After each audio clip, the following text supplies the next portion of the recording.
Sirens blared through the still night sky. In a haze of flashing red lights, I slowly opened my eyes, thoroughly confused about what was going on. I was in my car, the windshield in front of me shattered to bits, my head throbbing something awful. I looked beside me, and there she was, knocked unconscious, or worse, dead. It all came back to me in a flash. The misdemeanor, the car smashing to the side of the building. I tried to remember what I tried to avoid, which caused the fateful swerve, but my mind drew a blank. Ambulances had already arrived at the scene. There were a couple of paramedics prying the passenger side door loose, pulling her out and placing her onto a gurney.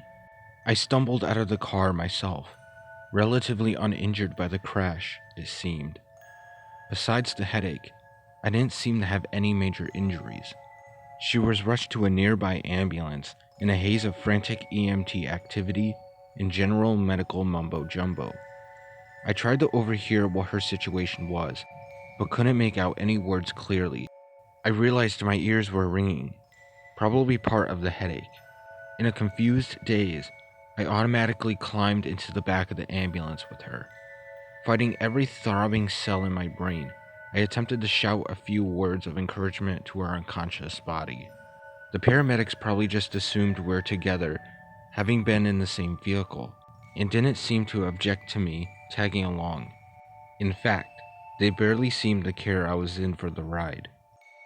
Reaching the hospital set off another set of frenzied actions. Hospital staff appeared from nowhere at the ambulance door and whisked her away through the swinging metal doors before I had a chance to stumble out and onto the sidewalk. Catching up, I saw her being wheeled into the room to the left of the waiting area and rushed in after a group of nurses surrounded her stretcher. Another vague exchange of medical jargon between the ER doctor and his nurses, and from nowhere, an ominous-looking device I understood to be a defibrillator emerged. The doctor moved swiftly, and before they had a chance to clear the room of people, namely me, vase-lined the cold metal plates and zapped her. Nothing. He repeated the action 3 more times before she sputtered suddenly to life. At that moment, all the stress in the world seemed to be lifted off my little shoulders. She was alive. All this time, I was more or less sure she would have been, but there was always that little voice talking to me in the back of my head, saying, "She's gone."